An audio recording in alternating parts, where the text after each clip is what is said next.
जी पंजाब हरियाणा हिमाचल देख रहे दर्शकों का स्वागत है। मैं हाँ तुहाडे नाल गौरव शुक्ला हाज़र हाँ मुद्दे की बात लैके। मुद्दे की बात दे विच अज चर्चा उस विषय की जिस ते पूरी दुनिया फिक्रमंद है।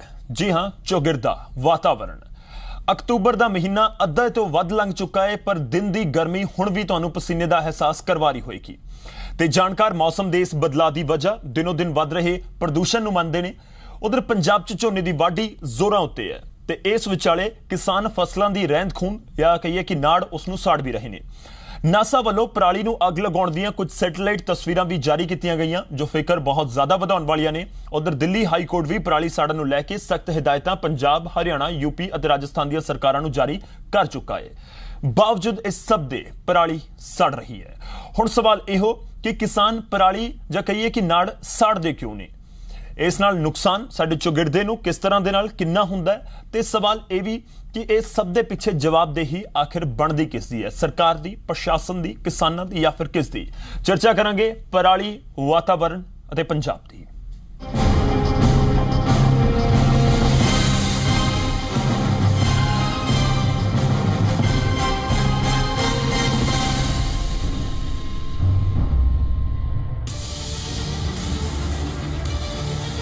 खेतां 'च फसलां दा नाड़ साड़न नाल चौगिरदे दे दूषित होण ते नासा भी फिकर जता चुका है ते खेतां 'च धड़ल्ले नाल लगाई जा रही अग दी वजह नाल उठदा धुएं दा जहरीला गुबार साडे चौगिरदे नूं पलीत कर रहा है। पर बावजूद इस दे खेतां 'च नाड़ साड़न दा रुझान जारी है।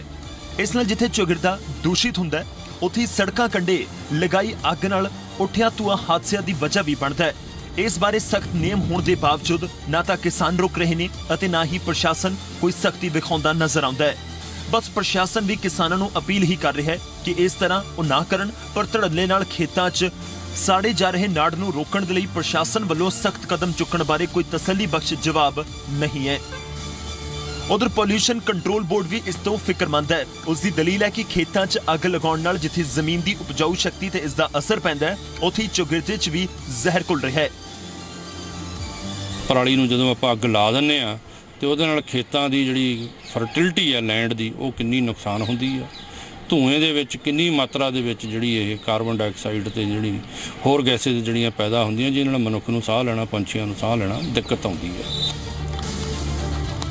प्रशासन इस दे माड़े नतीजों तो बेशक दूं है, पर इस रुझान नूं किवें रोकना है इस बारे उस कोल सख्त नियम होने के बावजूद सख्त कदम चुकण मुतल्लक कोई जवाब नहीं है। हरप्रीत धालीवाल, जी मीडिया, पटियाला।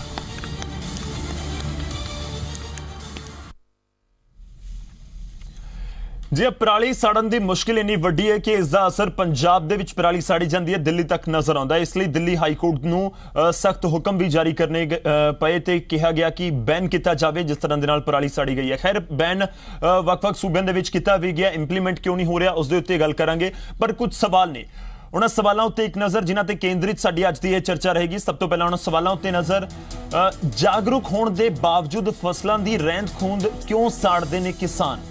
ये समझण दी भी लोड़ है कि क्या वाकई किसानों को कोई दूसरा बदल नहीं है या फिर कोई होर वजह इस दे पिछे समझण की कोशिश करांगे। नाल ही सवाल यह भी है कि फसलों की रहंद खूंद साड़न नाल पंजाब के वातावरण नूं कितना नुकसान हुंदा है। आपां दिल्ली की गल बाद च करांगे, पहला पंजाब की ही करांगे कि असीं जिहड़े पंजाब दे विच रहिंदे आ उन्हां नूं किन्नी कुछ दिक्कत इस वजह दे नाल हुंदी है जदों पराली साड़ी जाती है। ते सवाल यह भी है कि फसलों की रहंद खूंद नाल वातावरण नूं होण वाले नुकसान की जवाबदेही किस दी है?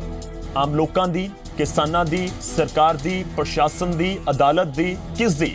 क्योंकि आम लोग जरूर इस नाल प्रभावित होंगे ने, कई बीमारियां इस दे नाल फैलदियां ने। मैं तुहानूं ये भी दस देवां कि जो मैं इस टॉपिक बारे पढ़ रहा सी तां कार्बन मोनोऑक्साइड, कार्बन डाइऑक्साइड वर्गियां गैसां निकलदियां ने इस पराली साड़न दे नाल, ते जिस दे नाल ओजोन परत नूं नुकसान हुंदा, उसदियां सीधियां किरणां जिहड़ियां धरती ते आउंदियां ने। ये थोड़ा टैक्नीकल है, पर जे सीधे शब्दां समझावां तो इस नाल कैंसर वर्गियां बीमारियां बहुत ज़्यादा होंदियां ने जदों ओजोन परत नूं नुकसान पहुंचता है जो सानूं प्रोटैक्ट करदी है अजिहियां किरणां तो। खैर इस विचाले दर्शकों का जो सवाल है वह भी असीं तुहानूं दस दईए, तुहानूं असीं नाल जोड़न की कोशिश करांगे। सवाल है कि फसलों की रहंद खूंद साड़न नाल वातावरण नूं गंभीर नुकसान पहुंच रहा है। तुसीं की समझदे हो इस पूरे मुद्दे उत्ते? अपनी राय सानूं भेज सकते हो, हाँ या नहीं दे विच हाँ दे लई टाइप करना तुसीं हर रोज़ की तरह ZPHH स्पेस दे के Y ते नहीं दे लई ZPHH स्पेस दे के N। इसनूं भेज दिओ 57575 उत्ते ते सानूं कॉल भी ਤਾਂ ਮੁੱਦਾ ਬਹੁਤ ਗੰਭੀਰ ਹੈ ਕਿਉਂਕਿ ਚੌਗਿਰਦੇ ਦੇ ਵਿੱਚ ਜਿਸ ਤਰ੍ਹਾਂ ਦੇ ਨਾਲ ਬਦਲਾਅ ਆ ਰਿਹਾ ਹੈ, ਚਾਹੇ ਅਸੀਂ ਮੌਸਮ ਦੀ ਗੱਲ ਕਰੀਏ, ਦਸੰਬਰ ਦੇ ਵਿੱਚ ਜਾ ਕੇ ਸਾਨੂੰ ਹੁਣ ਸਰਦੀ ਦਾ ਅਹਿਸਾਸ ਹੁੰਦਾ ਹੈ ਤੇ ਠੰਡ ਵੀ ਸਿਕੜਦੀ ਜਾ ਰਹੀ ਹੈ। ਇਸ ਦੇ ਪਿੱਛੇ ਵੀ ਜਿਹੜੇ ਜਾਣਕਾਰ ਨੇ ਇੱਕ ਇਹੀ ਵਜ੍ਹਾ ਮੰਨਦੇ ਨੇ ਕਿ ਪ੍ਰਦੂਸ਼ਣ ਬਹੁਤ ਹੋ ਰਿਹਾ ਹੈ, ਇਸ ਕਰਕੇ ਮੌਸਮ 'ਚ ਬਦਲਾਅ ਵੇਖਣ ਨੂੰ ਮਿਲਦਾ ਹੈ। ਇਸ ਚਰਚਾ ਦੇ ਵਿੱਚ ਸਾਡੇ ਨਾਲ ਵੱਖ-ਵੱਖ ਸਿਆਸੀ ਪਾਰਟੀਆਂ ਤੋਂ ਜਿਹੜੇ ਨੁਮਾਇੰਦੇ ਨੇ ਉਹ ਸ਼ਾਮਲ ਹੋ ਰਹੇ ਨੇ। ਸਭ ਤੋਂ ਪਹਿਲਾਂ ਉਹਨਾਂ ਨਾਲ ਤੁਹਾਡਾ ਤਾਰੁਫ ਕਰਵਾਤਵਾਂ, ਅੱਜ ਦੀ ਇਸ ਚਰਚਾ ਨੂੰ ਸਮਝਣ ਦੀ ਕੋਸ਼ਿਸ਼ ਕਰਾਂਗੇ ਸਿਆਸੀ ਪੁਆਇੰਟ ਆਫ ਵਿਊ ਦੇ ਨਾਲ। ਤੇ ਸਾਡੇ ਨਾਲ ਵਿਨਰਜੀਤ ਸਿੰਘ ਗੋਲਡੀ ਜੀ ਨੇ ਜੋ ਕਿ ਅਕਾਲੀ ਦਲ ਨੂੰ ਰਿਪਰੈਜ਼ੈਂਟ ਕਰਨਗੇ, ਲਾਲੀ ਮਜੀਠੀਆ ਜੀ ਕਾਂਗਰਸ ਤੋਂ ਨੇ, ਸਾਡੇ ਨਾਲ ਹਰਦੀਪ ਸਿੰਘ ਕਿੰਗਰਾ ਜੀ ਆਪਣਾ ਪੰਜਾਬ ਪਾਰਟੀ ਤੋਂ ਨੇ ਤੇ ਬੀਜੇਪੀ ਤੋਂ ਸਾਡੇ ਨਾਲ ਹਰਜੀਤ ਸਿੰਘ ਗਰੇਵਾਲ ਜੀ ਜੁੜ ਰਹੇ ਨੇ। ਸਭ ਤੋਂ ਪਹਿਲਾਂ ਸਾਰੇ ਮਹਿਮਾਨਾਂ ਦਾ ਬਹੁਤ-ਬਹੁਤ ਸਵਾਗਤ ਹੈ ਅੱਜ ਦੀ ਇਸ ਚਰਚਾ ਦੇ ਵਿੱਚ। ਬਹੁਤ ਗੰਭੀਰ ਮੁੱਦੇ ਦੇ ਉੱਤੇ ਆਪਾਂ ਅੱਜ ਇਸ ਚਰਚਾ ਦੇ ਵਿੱਚ ਸ਼ਾਮਲ ਹੋਏ ਹਾਂ। ਸ਼ੁਰੂਆਤ ਆਪਾਂ ਸਰਕਾਰ ਤੋਂ ਕਰ ਲੈਂਦੇ ਹਾਂ। ਵਿਨਰਜੀਤ ਸਿੰਘ ਗੋਲਡੀ ਜੀ ਸਾਡੇ ਨਾਲ ਨੇ, ਅਕਾਲੀ ਦਲ ਨੂੰ ਰਿਪਰੈਜ਼ੈਂਟ ਕਰ ਰਹੇ ਨੇ। ਗੋਲਡੀ ਸਾਹਿਬ, ਪਹਿਲਾ ਸਵਾਲ ਇਹੀ ਹੈ ਕਿ ਪ੍ਰੋਬਲਮ ਕਿੱਥੇ ਹੈ, ਕਿਉਂਕਿ ਮੁਸ਼ਕਿਲ ਬਹੁਤ ਵੱਡੀ ਹੈ, ਗੰਭੀਰ ਹੈ, ਚਾਹੇ ਉਹ ਪਰਾਲੀ ਸਾੜਨ ਦੀ ਗੱਲ ਹੋਵੇ ਜਾਂ ਪ੍ਰਦੂਸ਼ਣ ਦੀ ਗੱਲ ਹੋਵੇ ਜਿਸ ਦਾ ਅਸਰ ਦਿੱਲੀ ਤੱਕ ਨਜ਼ਰ ਆਉਂਦਾ, ਪੰਜਾਬ 'ਚ ਕੀ ਹਾਲ ਹੋਏਗਾ ਸਮਝਿਆ ਜਾ ਸਕਦਾ ਹੈ। ਪ੍ਰੋਬਲਮ ਕਿੱਥੇ ਹੈ ਕਿ ਸਰਕਾਰ ਕਿਉਂ ਇਸ ਉੱਤੇ ਰੋਕ ਨਹੀਂ ਲਗਾ ਪਾ ਰਹੀ ਹੈ? ਸਰਕਾਰ ਵੱਲੋਂ ਗਾਈਡਲਾਈਨਸ, ਹਦਾਇਤਾਂ ਬਹੁਤ ਸਾਰੀਆਂ ਜਾਰੀ ਕੀਤੀਆਂ ਜਾਂਦੀਆਂ ਨੇ। ਗੌਰਵ ਜੀ, ਸਭ ਤੋਂ ਪਹਿਲਾਂ ਤਾਂ ਮੈਂ ਧੰਨਵਾਦੀ ਹਾਂ ਕਿ ਤੁਸੀਂ ਬੜਾ ਸੋਹਣਾ ਮੁੱਦਾ ਚੁੱਕਿਆ, ਕਿਉਂਕਿ ਇਹ ਮੁੱਦਾ ਇੱਕ ਕੱਲੇ ਸਰਕਾਰ ਦਾ ਜਾਂ ਮੇਰਾ ਜਾਂ ਤੁਹਾਡਾ ਨਹੀਂ ਹੈ, ਇਹ ਮੁੱਦਾ ਹਰ ਇਨਸਾਨ ਨਾਲ ਜੁੜਿਆ। ਬਿਲਕੁਲ। ਇਹ ਮੁੱਦਾ ਜਿਹੜਾ ਹੈ ਜਿਹਦੇ ਨਾਲ ਮਤਲਬ ਪੰਜਾਬ ਦਾ ਭਵਿੱਖ, ਪੰਜਾਬ ਦੇ ਲੋਕ, ਪੰਜਾਬ ਦੇ ਨੌਜਵਾਨ, ਹਰ ਬੱਚੇ ਤੋਂ ਲੈ ਕੇ ਬੁੱਢੇ ਤੱਕ ਹਰ ਇਨਸਾਨ ਜੁੜਿਆ ਹੋਇਆ ਹੈ। ਸਰਕਾਰਾਂ ਦਾ ਕੰਮ ਜਿਹੜਾ ਇਹਦੇ ਲਈ ਜ਼ਿੰਮੇਵਾਰੀ ਜੇ ਕਹੀਏ, ਜਿੱਥੇ ਸਰਕਾਰ ਜ਼ਿੰਮੇਵਾਰ ਹੈ ਉੱਥੇ ਅਸੀਂ ਆਪ ਹਰ ਇਨਸਾਨ ਜ਼ਿੰਮੇਵਾਰ ਹੈ। ਪੰਜਾਬ ਦਾ ਹਰ ਨਿਵਾਸੀ, ਪੰਜਾਬ ਦਾ ਹਰ ਜਿਹੜਾ ਉੱਥੇ ਸਾਡਾ ਵਸਨੀਕ ਹੈ ਉਹ ਜ਼ਿੰਮੇਵਾਰ ਹੈ, ਕਿਉਂਕਿ ਜਦੋਂ ਤੱਕ ਅਸੀਂ ਇਹ ਕੰਮਾਂ ਦੇ ਵਿੱਚ ਪੰਜਾਬ ਸਰਕਾਰ ਜਾਂ ਕੋਈ ਵੀ ਸਰਕਾਰ ਹੋਵੇ, ਚਾਹੇ ਉਹ ਅਕਾਲੀ ਦਲ ਦੀ ਹੈ ਚਾਹੇ ਉਹ ਦੂਸਰੀ ਪਾਰਟੀਆਂ ਦੀ ਹੈ, ਸਰਕਾਰ ਇੱਕ ਕਾਨੂੰਨ ਬਣਾ ਸਕਦੀ ਹੈ, ਸਰਕਾਰ ਉਹਦਾ ਆਲਟਰਨੇਟ ਲੱਭ ਸਕਦੀ ਹੈ, ਸਰਕਾਰ ਉਹ ਕਾਨੂੰਨ ਨੂੰ ਲਾਗੂ ਕਰਾ ਸਕਦੀ ਹੈ। ਪਰੰਤੂ ਜਿੱਥੇ ਸਖਤੀ ਦੀ ਗੱਲ, ਕਿਉਂਕਿ ਸਾਡਾ ਜਿਹੜਾ ਸੂਬਾ ਹੈ ਉਹ ਖੇਤੀ ਪ੍ਰਧਾਨ ਹੈ ਵੈਸੇ, ਕਿਉਂਕਿ ਆਲਮੋਸਟ ਆਲ ਇੰਡੀਆ ਲੈਵਲ ਤੇ ਜੇ ਤੁਸੀਂ ਦੇਖੋ ਤਾਂ ਪੂਰੀ ਕਲਟੀਵੇਟਡ ਲੈਂਡ ਦਾ 1.5% ਜਿਹੜਾ ਸਾਡੇ ਕੋਲ ਕਲਟੀਵੇਸ਼ਨ ਆਉਂਦੀ ਹੈ, ਪਰੰਤੂ ਜਿਹੜਾ ਪੰਜਾਬ ਹੈ ਉਹ 25% ਦੇ ਕਰੀਬ ਜਿਹੜੀ ਹੈ ਉਹ ਵੀਟ ਪ੍ਰੋਡਿਊਸ ਕਰਦਾ ਹੈ ਇੰਡੀਆ ਦੀ, 22% ਦੇ ਕਰੀਬ ਆਲਮੋਸਟ ਨਰਮਾ ਕਪਾਹ ਕਰਦਾ ਤੇ 55% ਦੇ ਕਰੀਬ ਜਿਹੜਾ ਹੈ ਉਹ ਜਿਹੜਾ ਚੌਲਾਂ ਨੂੰ ਆਪਾਂ ਕਹਿੰਦੇ ਕਿ ਝੋਨਾ ਪੈਦਾ ਕਰਦਾ ਹੈ। ਠੀਕ ਹੈ। ਮਸਲਾ ਕਿੱਥੇ ਹੈ ਕਿ ਜੇ ਇੰਨੇ ਹੋਣ ਦੇ ਬਾਵਜੂਦ ਸਾਡੇ ਕਿਸਾਨਾਂ ਨੂੰ ਅਸੀਂ ਜਾਗਰੂਕਤਾ ਦੇ ਰਹੇ ਹਾਂ, ਕਿਸਾਨਾਂ ਦੇ ਲਈ ਅਸੀਂ ਜਿਹੜੀਆਂ ਅਸੀਂ ਸਕੀਮਸ ਕਹਿ ਸਕਦੇ ਹਾਂ, ਕਿਤੇ ਸਬਸਿਡੀਜ਼ ਤੇ ਅਸੀਂ ਕੋਈ ਇੰਸਟਰੂਮੈਂਟਸ ਦੇਣੇ ਨੇ, ਜੇ ਬੇਲਰਸ ਨੇ ਜਾਂ ਹੋਰ ਨੇ, ਉਹ ਅਸੀਂ ਕਿਸਾਨਾਂ ਨੂੰ ਦੇ ਰਹੇ ਹਾਂ। ਪਰੰਤੂ ਜਿੱਥੇ ਕਿਤੇ ਸਖਤੀ ਦੀ ਗੱਲ ਆਉਂਦੀ ਹੈ, ਕਿਉਂਕਿ ਅਸੀਂ ਇੱਕ ਕਿਸਾਨ ਜਿਹੜਾ ਜੁੜਿਆ, ਕਿਤੇ ਨਾ ਕਿਤੇ ਇਹ ਮਸਲੇ ਜਿਹੜੇ ਨੇ ਉਹ ਫਿਰ ਪੋਲੀਟੀਕਲ ਮਸਲਾ ਬਣਾਇਆ ਜਾਂਦਾ ਹੈ, ਸੋ ਇਸ ਕਰਕੇ ਕਿਤੇ ਨਾ ਕਿਤੇ ਸਾਨੂੰ ਇਹਦੀ ਅੜਚਨ ਆਉਂਦੀ ਹੈ। ਠੀਕ ਹੈ। ਸਾਡੇ ਨਾਲ ਕਾਂਗਰਸ ਤੋਂ ਲਾਲੀ ਮਜੀਠੀਆ ਜੀ ਨੇ। ਮਜੀਠੀਆ ਸਾਹਿਬ, ਕਿੱਥੇ ਪ੍ਰੋਬਲਮ ਨਜ਼ਰ ਆਉਂਦੀ ਹੈ? ਇੱਛਾ ਸ਼ਕਤੀ ਦੀ ਘਾਟ ਹੈ ਸਰਕਾਰਾਂ ਦੇ ਵਿੱਚ ਇਸ ਪਰਾਲੀ ਸਾੜਨ ਨੂੰ ਬੈਨ ਕਰਨ ਨੂੰ ਲੈ ਕੇ?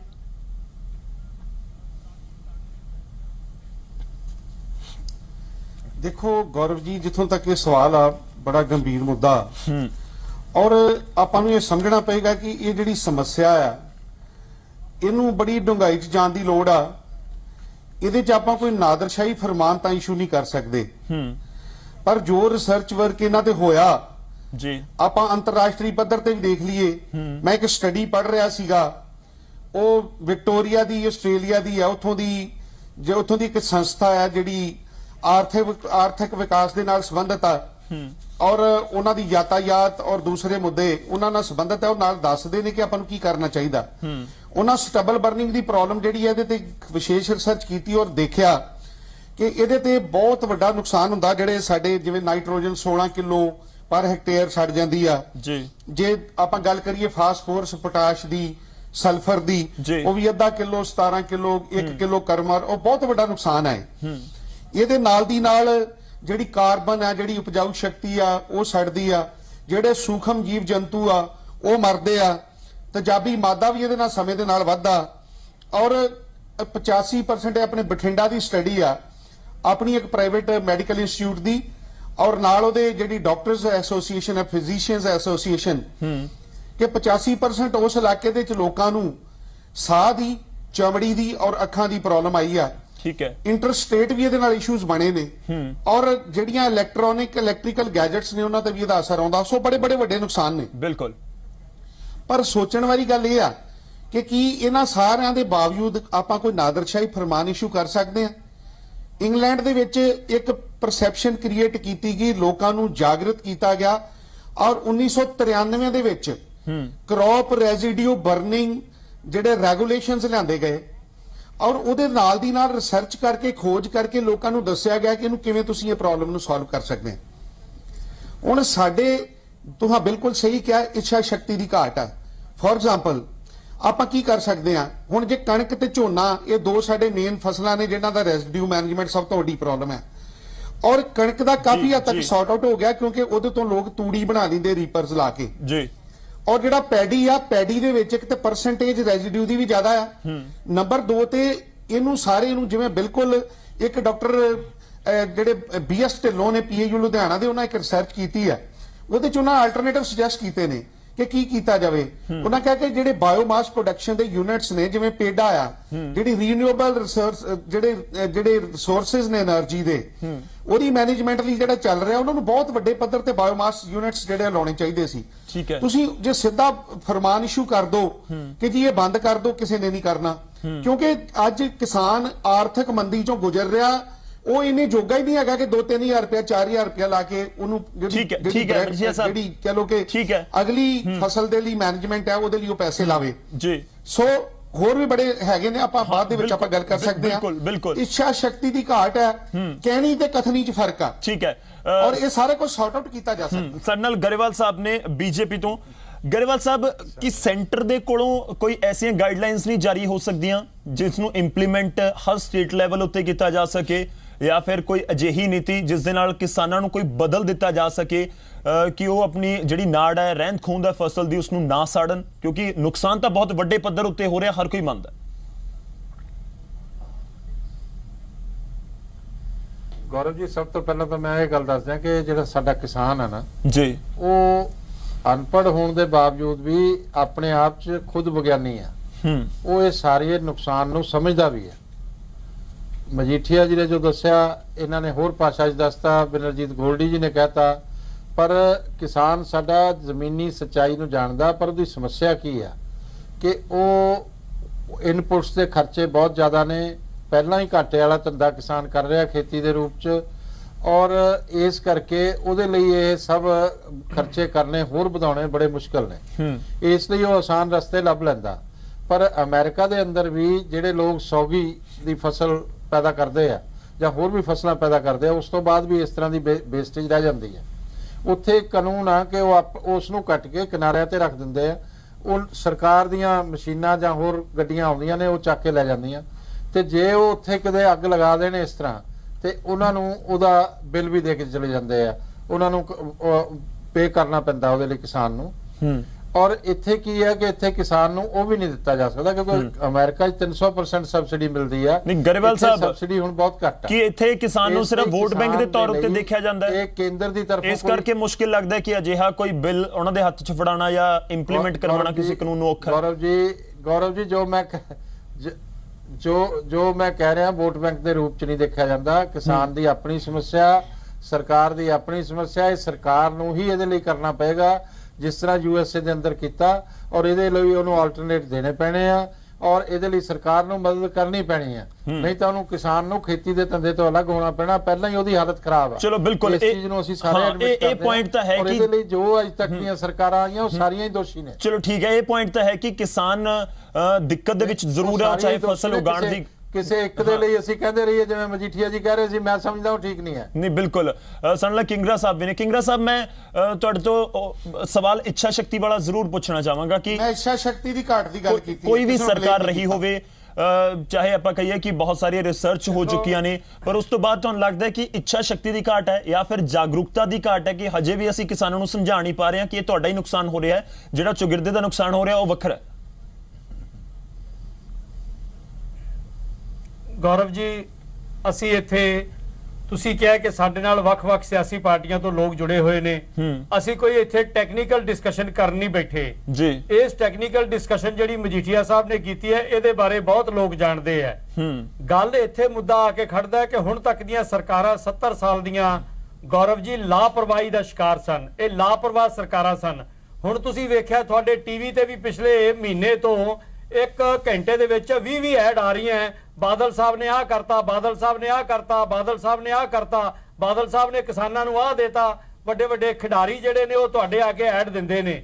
ਇਹ ਇੱਕ ਜਾਗਰੂਕਤਾ ਦਾ ਸਾਧਨ ਹੈ ਕਿ ਇਹੀ ਸਾਧਨ ਅਸੀਂ ਝੋਨੇ ਦੀ ਪਰਾਲੀ ਵਾਲੇ ਨਹੀਂ ਵਰਤ ਸਕਦੇ, ਇਹੀ ਸਾਧਨ, ਕਿਉਂਕਿ ਸਰਕਾਰਾਂ ਇਹ ਵਰਤਣਾ ਨਹੀਂ ਚਾਹੁੰਦੀਆਂ। ਇਹ ਸਰਕਾਰਾਂ ਲਾਪਰਵਾਹ ਸੀ। ਸਾਡੇ ਇੱਕ ਪ੍ਰਧਾਨ ਮੰਤਰੀ ਦੀ ਤੁਹਾਨੂੰ ਮੈਂ ਗੱਲ ਸੁਣਾਉਣਾ, ਉਹਨੂੰ ਕਿਸੇ ਨੇ ਰਾਏ ਦਿੱਤੀ, ਸਾਡੇ ਇੱਕ ਪ੍ਰਧਾਨ ਮੰਤਰੀ ਨੂੰ ਆਪਣੀ ਟੌਪ ਪ੍ਰਾਇੋਰਟੀ ਪੜ੍ਹਾਈ ਹੋਣੀ ਚਾਹੀਦੀ ਹੈ ਸ਼ੁਰੂ ਚ 1947 ਚ। ਠੀਕ ਹੈ। ਤੇ ਪ੍ਰਧਾਨ ਮੰਤਰੀ ਨੇ ਉਹਨਾਂ ਨੂੰ ਜਵਾਬ ਦਿੱਤਾ ਕਿ ਜੇ ਸਾਰੀ ਦੁਨੀਆ ਪੜ ਗਈ ਤਾਂ ਮੈਨੂੰ ਪ੍ਰਧਾਨ ਮੰਤਰੀ ਕੌਣ ਬਣਾਊਗਾ? ਜਿੱਥੇ ਇਹੋ ਜਿਹੇ ਨੇਤਾ ਹੋਣ, ਐਡੇ ਬੇਈਮਾਨ ਨੇਤਾ ਹੋਣ, ਉਸ ਦੇਸ਼ ਦਾ ਇਹੀ ਹਾਲ ਹੁੰਦਾ ਹੈ। ਜਦੋਂ 1993 ਦੇ ਵਿੱਚ ਇੰਗਲੈਂਡ ਨੇ ਕਾਨੂੰਨ ਬਣਾਇਆ ਸੀ, ਸਾਡੇ ਨੇਤਾ ਸੁੱਤੇ ਪਏ ਸੀ। ਹਰ ਗੱਲ ਇੱਥੇ ਕੋਰਟ ਕਚਹਿਰੀਆਂ ਕਰਦੀਆਂ। ਜੇ ਸੀਟ ਬੈਲਟਾਂ ਲਾਉਣੀਆਂ ਤਾਂ ਵੀ ਕੋਰਟ ਕਚਹਿਰੀ ਲਵਾਵੇ, ਜੇ CNG ਲਾਉਣੀ ਹੈ ਤਾਂ ਵੀ ਕੋਰਟ ਕਚਹਿਰੀ ਲਵਾਵੇ, ਜੇ ਹੈਲਮਟ ਪਾਉਣੀ ਹੈ ਤਾਂ ਵੀ ਕੋਰਟ ਕਚਹਿਰੀ ਲਵਾਵੇ। ਕਿਉਂ ਬਈ? ਸਰਕਾਰਾਂ ਤੇ ਐਗਜ਼ੈਕਟਿਵ ਸੁੱਤੇ ਪਏ ਹੈ। ਇਸ ਕਰਕੇ ਜਿਹੜੀ ਨੇਤਾਵਾਂ ਦੀ ਲਾਪਰਵਾਹੀ ਹੈ। ਸਰਕਾਰਾਂ, ਤੁਸੀਂ ਬਿਲਕੁਲ ਠੀਕ ਆਖਿਆ ਕਿ ਕਿਸਾਨ ਨੂੰ ਸਿਰਫ ਇੱਕ ਵੋਟ ਬੈਂਕ ਦੇ ਤੌਰ ਤੇ ਵਰਤਿਆ ਗਿਆ ਹੈ। ਇਹ 17 ਸਾਲਾਂ ਦੀ ਸਰਕਾਰਾਂ ਦੀ ਲਾਪਰਵਾਹੀ ਦਾ ਨਤੀਜਾ ਹੈ। ਜੇ ਸਰਕਾਰਾਂ ਸੋਚਦੀਆਂ ਹੁੰਦੀਆਂ ਤਾਂ 1993 ਚ ਉਸ ਵੇਲੇ ਦੀ ਸਰਕਾਰ ਨੇ ਜ਼ਰੂਰ ਸੋਚਣਾ ਸੀ। ਇਸ ਕਰਕੇ ਪੋਲੀਟੀਕਲ ਮੁੱਦਾ ਇਹ, ਕਿਉਂਕਿ ਸਾਡੀਆਂ ਜਿਹੜੀਆਂ ਸਰਕਾਰਾਂ ਟੋਟਲੀ ਇਨਐਫੀਸ਼ੀਐਂਟ ਹੈ। ਉਹ ਅੱਜ ਰੋਜ਼ ਐਡਵਰਟਾਈਜ਼ਮੈਂਟ ਲਾਉਂਦੀਆਂ ਨੇ। ਨਹੀਂ ਠੀਕ ਹੈ, ਨਹੀਂ ਕਿੰਗਰਾ ਸਾਹਿਬ, ਕਿਉਂ ਐਡਵਰਟਾਈਜ਼ਮੈਂਟ ਨਹੀਂ ਚੱਲਦੀ? 4-5 ਇਸ਼ੂ ਨੂੰ ਤੁਸੀਂ ਇਕੱਠਾ ਕਰਕੇ ਇੱਕ ਦੇ ਵਿੱਚ ਪਿਰੋ ਕੇ ਮੈਂ ਕਹਿੰਦਾ ਨਾ ਪੇਸ਼ ਕਰੋ। ਮੰਨੋ ਮੇਰੀ ਗੱਲ, ਠੀਕ ਹੈ, ਮਿਸਮੈਨੇਜਮੈਂਟ ਹੈ। ਹਾਂ, ਹੋ ਸਕਦਾ ਹੈ ਕਿ ਬਹੁਤ ਸਾਰੀਆਂ ਚੀਜ਼ਾਂ ਉੱਤੇ ਸਰਕਾਰ ਦੇ ਵੱਲੋਂ ਪੈਸਾ ਖਰਚ ਕੀਤਾ ਜਾ ਰਿਹਾ ਹੈ। ਇਸ ਇਸ਼ੂ ਤੇ ਵੀ ਹੋ ਸਕਦਾ ਹੈ। ਗੋਲਡੀ ਜੀ, ਇਹ ਸਰਕਾਰਾਂ ਦਾ ਮਿਸਮੈਨੇਜਮੈਂਟ ਹੈ, ਪੂਰਾ ਮਿਸਮੈਨੇਜਮੈਂਟ ਹੈ। ਨਹੀਂ ਮਿਸਮੈਨੇਜਮੈਂਟ, ਚਲੋ ਹੁਣ ਬਾਕੀ ਨਹੀਂ ਮਿਸਮੈਨੇਜਮੈਂਟ ਹੈਗਾ, ਪਰ ਫਿਰ ਵੀ ਕਿਸਾਨਾਂ ਤੁਹਾਨੂੰ ਲੱਗਦਾ ਹੈ ਕਿ ਇਹ ਇੰਪਲੀਮੈਂਟ ਕਰ ਦੇਣਾ ਚਾਹੀਦਾ ਹੈ? गिरफ्तारी वर्गी कार्रवाई होनी चाहिए किसानों ऊपर ਜਿਹੜੇ ਕਿਹਨੇ ਕਰਨਾ ਸੀ? ਕਿਸਾਨਾਂ ਨੂੰ ਗੌਰਵ ਜੀ ਇਹਦੇ ਬਾਰੇ ਵੀ ਦੱਸ ਦੇਣਾ। ਨਹੀਂ, ਕਿਸਾਨਾਂ ਨੂੰ ਜਾਗਰੂਕ ਕਿਹਨੇ ਕਰਨਾ ਸੀ? नहीं ਆਪਾਂ रूल बनाया गिरफ्तारी वर्गी कोई कार्रवाई होनी चाहिए। सरकारां ने बनाया, कचहरी ने बनाया, कचहरी ने नहीं बनाया, सरकारां ने बनाया। पहला रूल ने ऑर्डर कीते, एनजीटी दा होना ही है जी। ये तो पहला चलो ठीक है, इंगरा साहब ਤੁਹਾਨੂੰ ਸਾਰੀ ਹਾਲਤ ਸੁਧਾਰੋ, ਕਿਸਾਨ ਦੀ ਆਰਥਿਕ ਸੁਧਾਰੋ। ਗੌਰਵ ਜੀ ਆਪਾਂ ਗੱਲ ਕਰੀਏ ਮੁੱਦੇ ਦੀ। ਗੋਲਡੀ ਗੱਲਾਂ ਦਾ ਫੇਲਿਅਰ ਹੈ ਪੂਰਾ, ਹੁਣ ਤੱਕ ਇਹ ਸਰਕਾਰਾਂ ਦਾ ਫੇਲਿਅਰ ਹੈ। ਗੋਲਡੀ ਜੀ ਪੋਲੀਟੀਕਲ ਇਸ਼ੂ ਹੈ, एपैथेटिक एटीट्यूड है। ठीक है गोल्डी जी पॉलिटिकल इशू है, इसਨੂੰ उसी तरह ਦੇ ਨਾਲ ਦੇਖਿਆ ਜਾਵੇ। ਕੋਈ ਪੋਲੀਟੀਕਲ ਇਸ਼ੂ ਇਹ ਜੀ ਮੈਂ ਕਹਿੰਦਾ ਜੀ, ਕੋਈ ਪੋਲੀਟੀਕਲ ਇੱਕ ਸਭ ਤੋਂ ਵੱਡੀ ਕੀ ਹੈ, ਸਾਡੀ ਜ਼ਿੰਮੇਵਾਰੀ ਹੈ। ਮੈਂ ਇੱਕ ਦੱਸਣਾ ਚਾਹਣਾ ਕਿੰਗਰਾ ਸਾਹਿਬ ਦੀ ਨੌਲੇਜ ਲਈ ਕਿ ਸਰਕਾਰਾਂ ਨੇ ਐਡਵਰਟਾਈਜ਼ਮੈਂਟ ਪਰਾਲੀ ਵਾਸਤੇ ਰੋਜ਼ ਅਖਬਾਰਾਂ ਚ ਆਉਂਦੀ ਹੈ। ਜੇ ਇਹਨਾਂ ਨੇ ਨਹੀਂ ਪੜ੍ਹਦੇ ਅਖਬਾਰ ਤਾਂ ਮੈਂ ਭੇਜ ਦੂੰਗਾ ਇਹਨਾਂ ਨੂੰ। ਸੈਕੰਡਲੀ ਟੀਵੀਜ਼ ਤੇ ਵੀ ਆਉਂਦੀ ਹੈ। ਥਰਡਲੀ ਇੱਕ ਗੱਲ ਮੈਂ ਇੱਕ ਮੇਰੀ ਹੋਰ ਤੁਹਾਨੂੰ ਦੱਸਣਾ ਚਾਹਣਾ, ਪਿਛਲੇ ਜਿਹੜੇ ਪੇਡਾ ਦੇ ਵਿੱਚ, ਕਿਉਂਕਿ ਮੈਂ ਪੇਡਾ ਦਾ ਡਾਇਰੈਕਟਰ ਰਿਹਾ 2009 ਤੋਂ 2012 ਤੱਕ, ਮੈਂ ਇੱਕ ਗੱਲ ਦੱਸਣੀ ਚਾਹਣਾ ਤੁਹਾਨੂੰ ਕਿ ਇਹਦੇ ਲਈ ਪਿਛਲੇ ਟਾਈਮ ਤੋਂ 62 ਮੈਗਾਵਾਟ ਦੇ ਜਿਹੜੇ ਨੇ agro based waste management plant ਲੱਗ ਚੁੱਕੇ ਨੇ, ਉਹ ਚਾਲੂ ਨੇ। ਤੇ 162 ਮੈਗਾਵਾਟ ਦੇ ਜਿਹੜੇ ਨੇ ਹੁਣ ਇਹਨਾਂ ਦੀ ਐਨਓਸੀ ਹੋ ਕੇ ਉਹ ਵੀ ਆਉਣ ਵਾਲੇ ਟਾਈਮ 'ਚ ਲੱਗ ਜਾਣਗੇ। ਇਹ ਹੈ ਸਰਕਾਰ ਦੀ ਜ਼ਿੰਮੇਵਾਰੀ ਜਿਹੜੀ ਪੰਜਾਬ ਸਰਕਾਰ ਨਿਭਾ ਰਹੀ ਹੈ। ਇਹ ਜਿੰਨੀ ਉਸ ਤੋਂ ਬਾਅਦ ਜਿਹੜੀਆਂ ਇਹ ਕੰਪਨੀਆਂ ਨੇ ਇੱਕ ਸਿਸਟਮ ਕੀਤਾ ਕਿ ਅਸੀਂ 1800 ਤੋਂ 1000 ਰੁਪਇਆ ਪਰ ਏਕੜ ਕਿਸਾਨ ਨੂੰ ਦੇਵਾਂਗੇ ਤੇ ਉਹ ਸਾਰੀ ਪਰਾਲੀ ਦਾ ਜੋ ਸਿਸਟਮ ਆ ਉਹਦੇ ਬੰਨ ਕੇ ਗੱਠਾਂ ਉਹ ਆਪ ਲੈ ਕੇ ਜਾਂਦੇ ਨੇ। ਇਸੇ ਦੇ ਵਿੱਚ ਕਈ ਇਹੋ ਜਿਹੀਆਂ ਕੰਪਨੀਆਂ ਨੇ, ਛੋਟੀਆਂ ਜਿਹੜੇ ਟ੍ਰੇਡਰਸ ਨੇ ਜਾਂ ਜਿਹੜੇ ਐਂਟਰਪ੍ਰਾਈਜ਼ਰ ਨੇ, ਜਿਹੜੇ ਇਹਨਾਂ ਚੀਜ਼ਾਂ ਦਾ ਕੰਮ ਕਰਦੇ ਨੇ। ਉਹਨਾਂ ਕੋਲ ਮਸ਼ੀਨਾਂ ਨੇ, ਉਹ ਉਹਨਾਂ ਨੂੰ ਪਰਾਲੀ ਦੀਆਂ ਗੱਠਾਂ ਬਣਾ ਕੇ ਤੇ ਫਿਰ ਉਹ ਉਹਨਾਂ ਨੂੰ ਸਪਲਾਈ ਕਰਦੇ ਨੇ। ਥਰਡਲੀ ਸਰਕਾਰਾਂ ਵੱਲੋਂ ਮੈਂ ਇਹ ਦੱਸਣਾ ਚਾਹੁੰਦਾ ਕਿ ਜਿਹੜੀਆਂ ਪਿੱਛੇ ਜੇ ਬੇਲਰ ਪੰਜਾਬ ਦੇ ਵਿੱਚ 100 ਤੋਂ ਵੱਧ ਬੇਲਰ ਜਿਹੜਾ ਇਸ ਟਾਈਮ ਵਰਕਿੰਗ 'ਚ ਹੈ, ਜਿਹਦੇ ਲਈ ਜਿਹੜਾ ਸਰਕਾਰ ਨੇ ਆਲਮੋਸਟ 50% ਉਹਦੇ ਤੇ ਸਬਸਿਡੀ ਦਿੱਤੀ ਹੋਈ ਹੈ। ਤੇ 50% ਸਬਸਿਡੀ ਦੇ ਨਾਲ ਉਸ ਤੋਂ ਬਾਅਦ ਜਿਹੜੇ ਸਟਰਾ ਨੇ, ਰੀਪਰ ਜਿਹਨੂੰ ਆਪਾਂ ਕਹਿੰਦੇ ਉਹਦੇ ਤੇ ਵੀ ਸਬਸਿਡੀ ਹੈ। ਉਹ ਸਬਸਿਡੀ ਦੇ ਵਿੱਚ 60% ਸਬਸਿਡੀ ਗਵਰਨਮੈਂਟ ਆਫ ਇੰਡੀਆ ਤੋਂ ਆਉਂਦੀ ਹੈ ਤੇ 40% ਪੰਜਾਬ ਸਰਕਾਰ ਦਿੰਦੀ ਹੈ। ਚਲੋ ਠੀਕ ਹੈ, ਇਹ ਕੀ ਨਹੀਂ ਹੈਗਾ ਕਿ ਸਰਕਾਰਾਂ ਦਾ ਕੰਮ ਨਹੀਂ ਹੈ, ਸਰਕਾਰਾਂ ਸਭ ਕੁਝ ਕਰ ਰਹੀਆਂ ਨੇ। ਸਰਕਾਰਾਂ ਪੇਡਾ ਇੱਕ ਨੋਡਲ ਏਜੰਸੀ ਹੈ ਜਿਹਨੇ ਪਿਛਲੇ 8-9 ਸਾਲਾਂ ਦੇ ਵਿੱਚ ਬਹੁਤ ਵੱਡਾ ਕੰਮ ਕੀਤਾ। ਚਲੋ ਠੀਕ ਹੈ, ਪਰ ਗੋਲਡੀ ਜੀ, ਪਰ ਇੱਕ ਸੱਚ ਇਹ ਵੀ ਹੈ ਕਿ ਤੁਸੀਂ ਜਿੰਨੇ ਮਰਜ਼ੀ ਦਾਅਵੇ ਕਰੋ ਕਿ ਸਰਕਾਰਾਂ ਵੱਲੋਂ ਆ ਕੰਮ ਕੀਤੇ ਜਾ ਰਹੇ ਨੇ, ਪਰ ਪਰਾਲੀ ਹੁਣ ਵੀ ਸਾੜੀ ਜਾ ਰਹੀ ਹੈ। ਔਰ ਉਹ ਕੋਈ 1-2 ਕਿੱਲਿਆਂ ਦੀ ਜਾਂ 1-2 ਏਕੜ ਦੀ ਅਸੀਂ ਗੱਲ ਨਹੀਂ ਕਰਦੇ, ਇੱਕ ਵੱਡੇ ਪੱਧਰ ਉੱਤੇ ਸਾੜੀ ਜਾਂਦੀ।